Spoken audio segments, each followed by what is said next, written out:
Për festat e nëntorit, mali i Gjallicës, tashmë i mbuluar nga bora, kthehet çdo vit në një pikë takim të adhuruesve të mjeteve të larta të ngjitjes në terrenet malore. Rreth 30 drejtues të këtyre mjeteve u nisën paraditën e sotme nga qyteti i Kukësit me synim për të pushtuar majat dhe bjeshkët e Gjallicës. Para nisjes, pjesëmarrësit krijuan një atmosferë të zjarrt kuqezi me dekorime të flamurit kombëtar dhe simbole të UÇK-s, duke e shndruar sheshin e nisjes dhe rrugët e qytetit në një mozaik festash dhe kujtesë historike. Agim Lekica, njëri për pjesëmarrësve, tha se ky udhtim është kthyer tashmë në një traditë të pandarë të festave të nëntorit. Dikur Gjalica përshkruhej me kal, sot eci me mjete të larta, mbajmë gjallë një zakon të vjetër të zonës tonë, shprehet ai. Për në mal Gjallicës.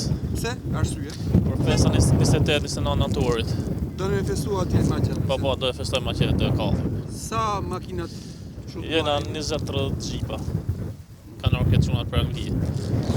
Edhe nga Anglia ka? Po, kanë orë gjithë.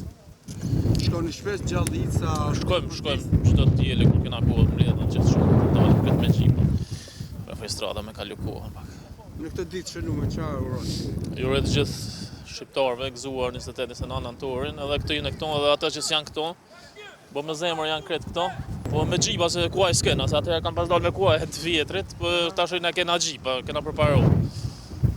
Edhe gëzuar kretë. Nga do i bini? Na bina nga kolesioni Laki Dordhës, të reparti edhe përpjet për Krot Kuq. Kolonat e mjeteve nisën drejt shpatëve të Gjallicës, zhurma e motorëve përzihet me të ftohtin e mëngjesit dhe aromen e dimrit që afrohet.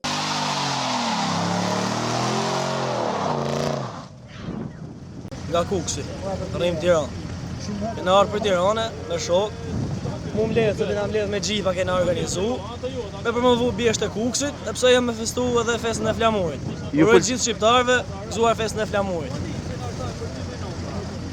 Flamurit kuqezi valviten në mjete duke ndjekur njëra tjetrën si një shirit I gjatë festimesh.